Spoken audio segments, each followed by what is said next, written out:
Does your brain limit how happy you are? Have you noticed this? I'm just paying attention to this and really recognizing it right now. So much feels good. Something wonderful happens. You feel good, and then immediately, at least pretty immediately for me, the brain introduces some sort of thought that limits that happiness, that kind of cuts it off, that sort of governs the fullness of it. The same way something might govern an engine and keep it from going over a certain speed, to keep you from really hitting that full throttle joy that is yours. That is your right. That is right there, trying to come in, trying to happen. And of course, getting upset with the brain is actually just another tactic that it uses to distract from joy. All of it. I mean, so that's just a thing to notice too. It's useless to get upset with it. What helps is to simply notice what it's doing, to notice how sneaky it is. That it will introduce a feeling of anxiety. It will pop a thought through in your flood, your stream of the happy witnessing of what is unfolding and has unfolded around you. It'll just pop something in there that introduces the feeling of, oh, but we better not be too happy about it. But we better not, because, I don't know, because things that have felt unhappy have happened in the past. Because things that have felt unhappy have happened to other people, or are maybe happening. Because things that feel unhappy exist. We're not gonna feel the fullness of this joy right now. Can you see how silly that is? How bogus? How it's just a trick. It's a trick. It's fear-driven. The brain is afraid, or most of us, many of us, the brain is afraid of feeling too good. It is afraid of happiness. It's afraid of your unbridled, unmitigated joy.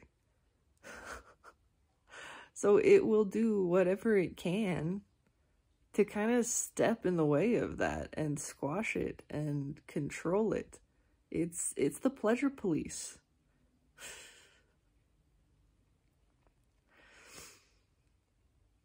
It's afraid of sensation. But more than pain, it's afraid of bliss. Because it thinks that perhaps the feeling of bliss, the experience of it, will increase the sensation of pain. And that's not to say that both sides of the spectrum don't expand when you go there, but it changes the experience of pain. It all becomes something powerful and meaningful and pleasurable. Something that actually can feel good. Maybe it doesn't understand that when you allow the increase of pleasure in your experience, when you allow it to intensify, when you allow it to sustain, not only is that safe for you to feel, safe for you to experience, but it actually changes, it alters your experience of the opposite side of the spectrum and makes it nicer, makes it feel better. Everything feels better, actually. In your grief, you can be turned on. In your pain, in your anger, in your sadness, in your anxiety, you can tap into the sensation that is appreciating exactly what's happening in the moment, exactly what you're feeling, not judging it, not telling a story around it, not comparing it. isolating it, allowing it to be what it is, and appreciating the fullness of that experience. And in your appreciation, you feel good. You feel good. You haven't changed the emotion or the sensation that you're experiencing, because I do hesitate to categorize anxiety as an emotion. Grief certainly is. Absolutely, grief is. But the fear-based sensations, I would call them that. I would call them sensation. They are not emotion in the strictest sense. They're things that are felt, so perhaps they could be called feeling, but they're not emotion. They don't have the same quality as even grief, or even anger has a different quality to it. Certainly not the same as passion or excitement. But that's beside the point. Really, it seems to me to be a mechanism of ego, because ego is afraid of losing control of you. And if you claim your good feeling, if you claim your ability to feel good, and you let yourself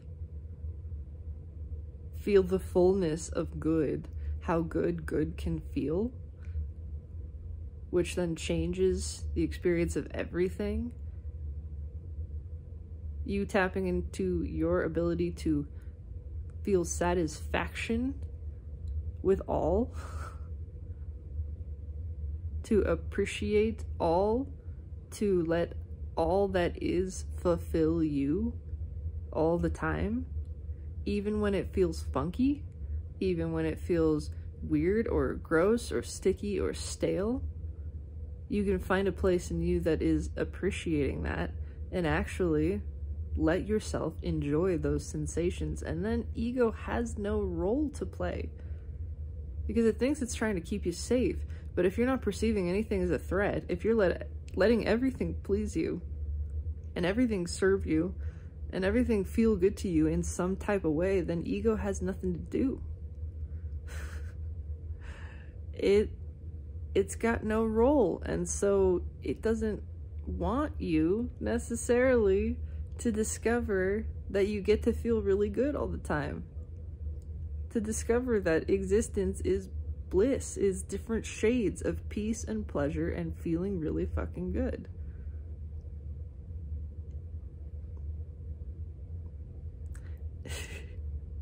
It's kind of crazy and silly and twisted and amazing to see that the part of your brain, that the part of self that thinks it's keeping you safe, and that feeling safe is a good feeling, right, is actually keeping you stuck in bad feeling. It's actually impeding you from the thing that it thinks it's giving you. It's all backwards. It's got its programming just so twisted up that it is working against its own prime directive. And once that starts to be revealed, I mean, you can't unsee it. You can't unsee that what you want is to feel good, what you want is to feel safe. You have the power to do that. It is actually going directly against what ego is saying in your brain that allows you to experience the true sensations of safety and joy.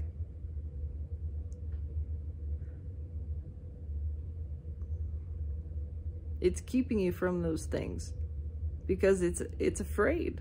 It's actually afraid of feeling really safe, of feeling really secure, because again, then it kind of goes away. It's built on the feeling of insecurity. It's this whole identity, this sort of deep-rooted collection of thought form that is based around a belief. And so a collection of thoughts, a belief is just a thought that you keep thinking, right? A series of thoughts that go way, way, way, way, way, way back to the inception of humanity here. It's an identity based on thoughts of insecurity. So ego is inherently insecure. It is inherently unstable. And that's not a judgment. That's not an insult. That's just a statement. That's just a statement. It is the insecure self. That is what ego is. This concept, this idea of self, that self is not stable, self is not secure, and therefore self is not safe. And so it's looking for everything it can to reinforce that belief that, oh, I am not safe, I'm not secure, and that's why it perceives everything as a threat. So it never reaches that goal of feeling good and feeling stable, because it's designed not to. It's designed not to. It's never gonna get there. The only way to get to the place of feeling really good is to stop following ego, which means stop following the thoughts that it introduces, which means just start noticing. Start noticing them when they pop up, which is all the time, especially when something really wonderful happens, especially when something goes your way. When something, like, obviously, goes your way, because it's always going your way. That's always happening. It's never not working out perfectly for the best, for the highest good and the highest joy of each and every one of us individually and specifically. That's never not happening. That is how it works. It's just ego is constantly trying to contradict that, to shore itself up, to shore up its own insecure foundation of insecurity. To say, no, no, no, if things are stable and well and working out for me, then I'm wrong. Then my whole identity is a lie. Because it is. Because it's not the real self. It's just an illusion. It's just an idea. It's just an idea. It's just a story, and we're outgrowing that idea now. We're realizing, yeah, you know, this role of the meek, victimized, uncertain, unstable, insecure, doubtful self, that was a role that we had to play, and of course we had to play it. We wanted to know who we are, and how better could we know who we are than by knowing who we're not, and how much further can we get from the truth of ourselves, being divine, being God, literally, being infinite in all that we are. How much further could we get from that than to introduce the idea of this small, uncertain, insecure self that really isn't sure, that really doesn't feel safe? That's pretty polar opposite.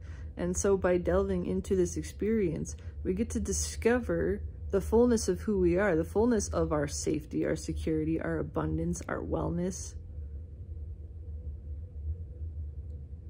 By having spent a long time experiencing the alternative and finally realizing, oh my God, this feels so bad. This doesn't feel like me. This isn't me. Oh, this isn't me. Oh, none of this is me. None of this is myself. All of this uncertainty, I get to realize now the truth, the fullness of who I am, and my power, my true power to feel good because I gave it away for so long. And that's pretty profound. That's amazing. What a gift we've given ourselves. How fucking brave and imaginative and creative and resilient and just powerful we are. What beautiful beings we are to have chosen to take this journey of self-discovery, of imagining and projecting and moving as far from the self. This is as far as it gets. We cannot be further removed. And we're not actually. We're never removed. You're never not self. But buying into this dream, into this idea, and I've said it before, you know, how do you appreciate the experience of Eden if that's where you're born? If you grow up, if you're born into the Garden of Eden, into perfection, into everything provided for you, into unconditional eternal love, how do you know what that means? You have no context for that. And we wanted to know. We wanted to experience it fully so that we could really enjoy it and appreciate it, because appreciation is a big part of the enjoyment. So we chose to forget. We chose to fall asleep. We chose to imagine into this world that was as opposite from that as we could get, but knowing that something inside, that the soul, that a piece of remembrance of the truth of what is, the truth of Eden, the truth of heaven, the truth of ourself, would remain and be calling us back to that place, continuously calling, never ceasing, ever. Not even when we made it back there. It doesn't stop. Then it just turns into cheers of actual joy. Revelation, reveling.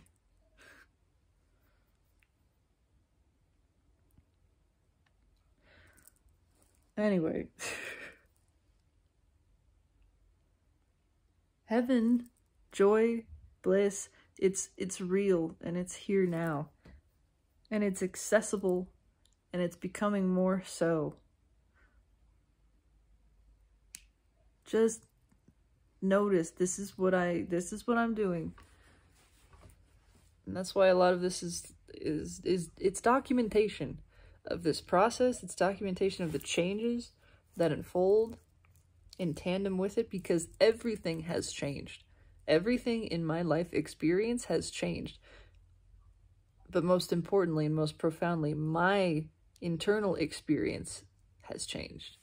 My perception has changed. And I perceive more joy, true joy, and peace, even in the things that feel so painful. I am finding ways to integrate, to accept, to appreciate those dark parts of myself. God, that's been huge. That's been huge, recognizing that any situation, any experience that feels unwanted, that feels disliked, oh, no. Honey, there's a part of me that likes that. That wouldn't exist in my experience if I didn't want it there. And I want it there. That means there's a desire, and if I just tap into that place that desired this, I feel fulfilled. I feel actual pleasure in my body. Excitement, joy. At a situation that previously I was revolting against. And that has changed everything. Everything has changed as a result of it. Again, most importantly, it's changed in me. I'm now experiencing joy, which is all any of us want anyway. It's all I want, is to feel good, right? And if I can find the part of me that is satisfied and feeling pleasure with every single situation that appears,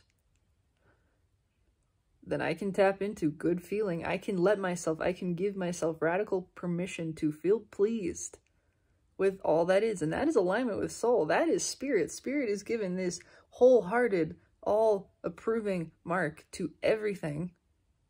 Everything, not just the things that ego deems appropriate. Everything. All the things that it said, oh, we're not allowed to feel good about that. Oh, yeah, we are. Oh, yeah, we are. Spirit is. It is. So if you want to feel good, all you got to do is line up with that. And then everything has shifted as a result. The energy does change. Once you start inviting a situation and experience that you were pushing away, it changes the energy of it. You don't need it to change in the first place because you're feeling good, which was the only goal that you really aimed for. So the physical circumstances cease to matter, but they do change. They shift anyway, because the situation that was magnetized to you by your rejection of it, by your repulsion, that's what actually was drawing it to you. And now you're accepting it, you're inviting it, you've changed the direction of the flow of your energy, you've changed your charge, and now it loses the magnetization. Or the whole situation just changes one way or the other. It loses the draw. It's not pulled to you the same way, and it's not pulling you either. You're in it, and you're showing up differently. You're in it happy to be there. This thing that you said you hated, like, this has happened directly with the experience of interacting with my ex-partner and everything that went on with that. Sorry, sleepy cat. Hello. Truly, a little over 2 weeks, 17 days since that sort of took off, since the boiling point of that, and we had some, you know, challenging interactions. And ego was certainly a big part of that for both of us. Again, that's not a judgment, that's not an insult, that's just a statement of fact. And in really realizing and honoring how much I enjoyed that, how much there were parts of me, and witnessing, acknowledging that that was taking place, that there were parts of me, oh, I see, there's parts of me that really like feeling like a victim. And there are parts of me that really like feeling like a villain. Seeing those sadistic and masochistic desires in the self. They're desires of self. They just get shunted off into shadow because ego is afraid of them, because ego judges them as inappropriate and dangerous, right? But it's only when they stay in the shadow and unconscious and repressed and we're going, no, no, no, and feeling shame about them, that's important. It's only when we're shaming these parts of self that they stay in shadow, and they keep drawing situations in unconsciously because they're asking. They're asking, there's desire there, and what you ask is given. Everything that is given has been asked.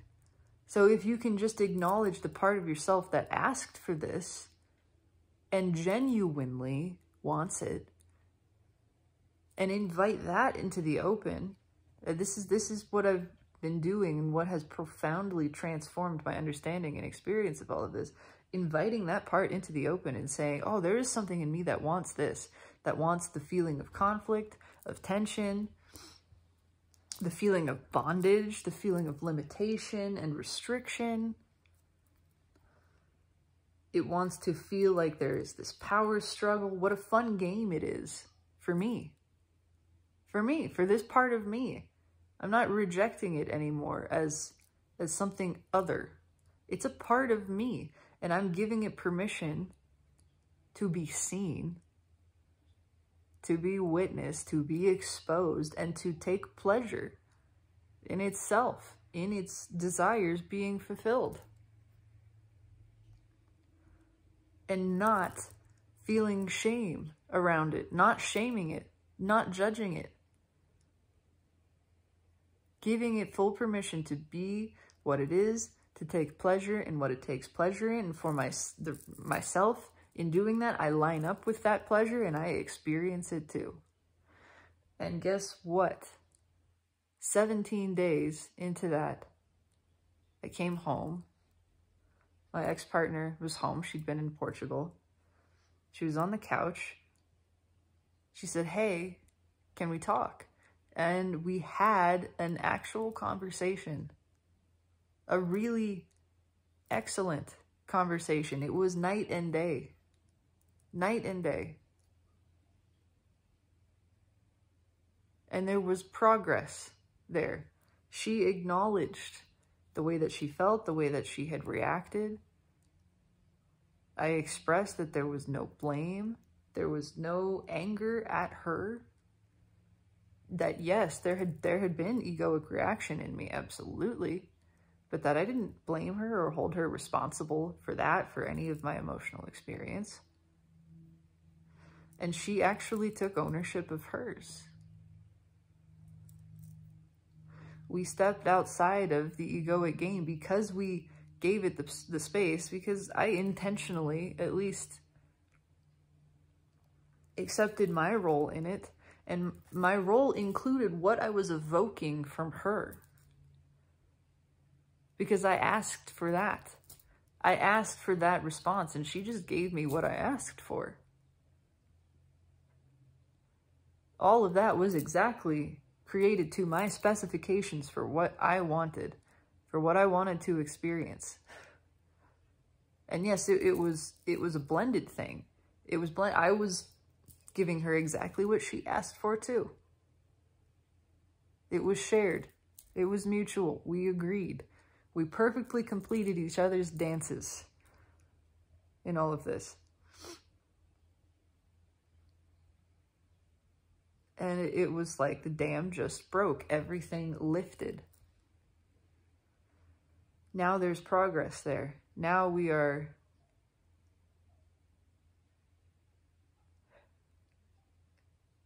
communicating much more effectively and peacefully than we have in a long, long time. Things are moving. There will be progress with the selling or just transition out of this house. Everything shifted in my partner's experience, things that felt stuck for her.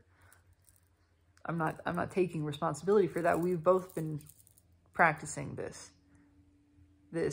not just acceptance of what is, but appreciation and finding the parts of the self that are enjoying this.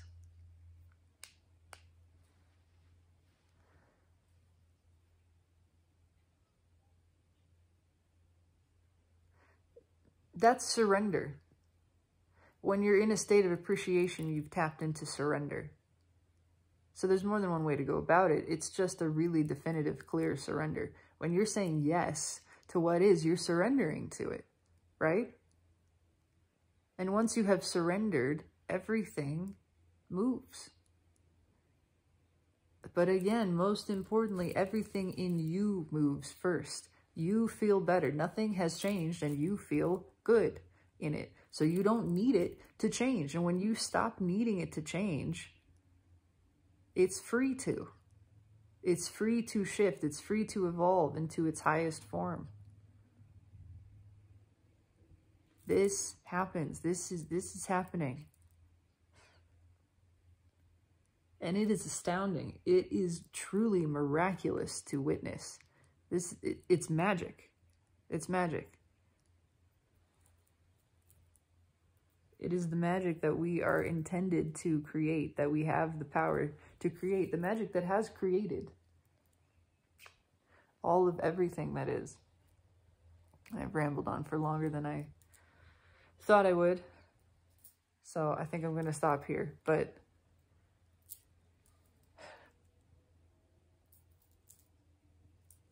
it is all right here. It's all right here for us.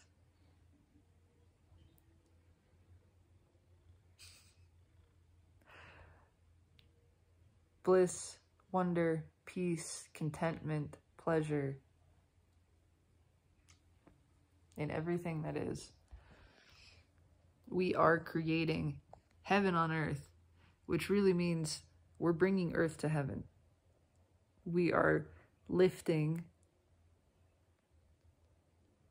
this dimension to the highest, which has always existed, which has always been the base, the foundation, the truth of reality. We're just aligning with that. And the rest is an act of loving surrender, of appreciation, of joy, of just letting it be lifted. We don't have to hoist it up ourselves. It doesn't take effort and struggle and expenditure. It just takes letting go. And it elevates itself. It buoys up. It's already effervescent, full of light. It's just a matter of letting it float. letting ourselves float, because we are taken care of. Absolutely. That's it. That's all I got. I'm gonna get this beautiful gray day started. I just want you to know everything is right. Everything is working out for you. I promise you, it's all right there. This is yours. It doesn't mean we don't experience contrast or fear, because that too, fear is not a thing to be afraid of, to feel afraid of. I dance this dance all the time. I'm learning this more continuously, constantly, and I'm sure that I will never stop learning this. But that's why I want to record and include all of the vicissitudes of this. The ups, the downs, recognizing that when you witness them all together as a whole, you can see that this wave it's getting bigger, actually. The dips are not dipping as far down as it would appear. Maybe they feel a little further at times because of how high we've gotten, but the amplitude is increasing on one side. Actually, genuinely, we're just getting higher up here. And when all of that is revealed, it becomes more comfortable and exciting to engage in this process. The shadows don't have to get bigger when your light gets stronger. They just appear that way because it's really, really time to integrate them. It's really, really time to accept them into the fold, to bring that light there, which means bringing consciousness, bringing awareness, bringing acceptance to them. They look bigger and look scarier because they're just getting closer. They're getting closer. You're getting closer together, which means it's time to close the gap. It's time to open your arms outstretched and hold this part of yourself, to draw it in, draw the shadow in. Not trying to change it, not trying to turn it into light. No, loving it for being exactly what it is. That is holding it against you, against yourself. And then you see, then you realize, oh, we're one. There's no me and you. There's no self and other. We're one. You are me. And we are all together. And what a happy reunion that is. I am so in love with my shadow. I am so awed by this part of self that is called that is called dark. It's beautiful. It is so fucking beautiful. The more I find of myself, the more pleased I become with it, with everything. Now it's raining and I want to go outside and stand in that rain because, God, what a thing. What a thing. You majestic fucking creature, you. You are so thoroughly good. You are so complete. You are whole and you are worthy. You're certainly secure, well, and abundant. Everything is happening for you all the time. And you can tap into that knowledge and that appreciation. And even when you don't, even if you don't, that's fine too. There's nothing going wrong there. You get to enjoy that. Enjoy that. Whatever you're experiencing, you get to enjoy it. The rest of yourself is. Why not just tap into that? You can tap into that. Enjoyment of the experience at hand. You're more than allowed You are more than safe to do that. And you're appreciated in it, in your willingness to go there. How fucking mighty we are. You're beautiful, and you've got this. You never don't got it. And you don't have to have a fucking clue what's going on. You still got it. I love you. Take it easy.